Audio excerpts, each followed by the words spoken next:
আসসালামু আলাইকুম।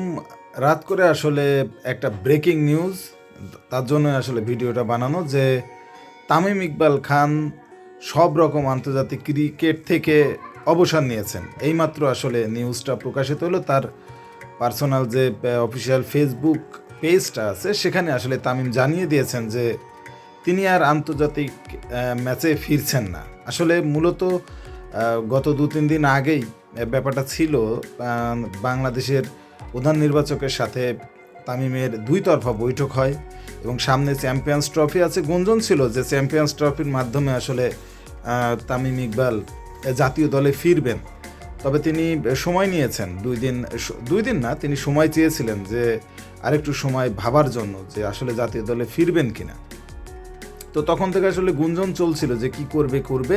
তবে আমি কিন্তু একটা ভিডিও তৈরি করেছিলাম, সেখানে বলেছিলাম যে তামিমকে চ্যাম্পিয়ন্স ট্রফিতে আসলে মনে হয় না দেখা যাবে। কারণ কি, তারও 2-3 দিন আগে শাহিদ আফ্রিদির সাথে একটা ডিনারের সময় একটা জায়গায় কিন্তু আফ্রিদি তাকে প্রশ্ন করেছিল যে তুমি আসলে কতদিন কিভাবে কন্টিনিউ করবে। তখন কিন্তু তামিম ইকবাল পরিষ্কারই বলেছিল যে আমি আসলে জাতীয় দলের সাথে নেই, এমনি ক্রিকেট অন্যান্য জাতীয় দল ছাড়া খেলছে, কিন্তু জাতীয় দলের সাথে আর নেই। তখনই ভেবেছিলাম যে আসলে তামিম মনে হয় সিদ্ধান্ত নিয়েছে যে জাতীয় দলে সে আর ফিরবে না।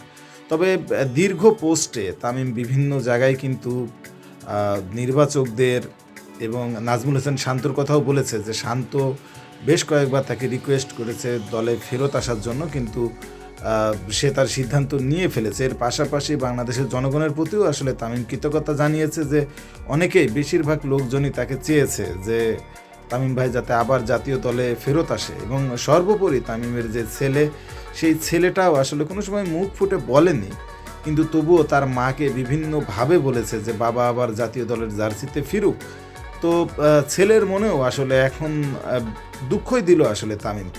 আসলে নিজের মনের সাথে যুদ্ধ করেছে তামিম ইকবাল। বিশেষ করে 2023 সালে যেটা ঘটে গেছে তার জীবনে, সাকিব আল হাসানের সাথে যে ঘটনা, বিচ্ছিন্ন ঘটনা, সেই ঘটনার জের ধরে কিন্তু তামিম তখন অবসরও নিয়েছিল। পরবর্তীতে তৎকালীন প্রধানমন্ত্রী শেখ হাসিনার তত্ত্বাবধানে তখন কিন্তু আবার মাঠে দেখা যায় তামিমকে। আসলে মন তখনই উঠে গিয়েছিল, এই জার্সি তখনই সে তুলে রেখেছিল, কিন্তু কিছু এই যে তৎকালীন প্রধানমন্ত্রীর হস্তক্ষেপের কারণে আসলে তখন আবার মাঠে নামা লেগেছিল।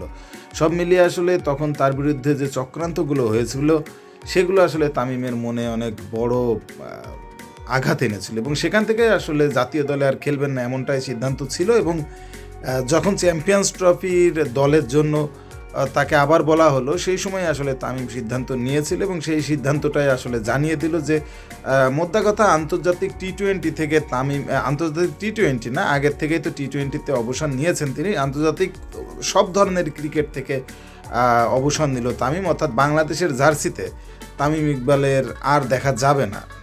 যতদূর পর্যন্ত তিনি খেলেছেন এ পর্যন্ত আসলে যথেষ্ট দায়িত্ব নিয়ে তিনি খেলেছেন।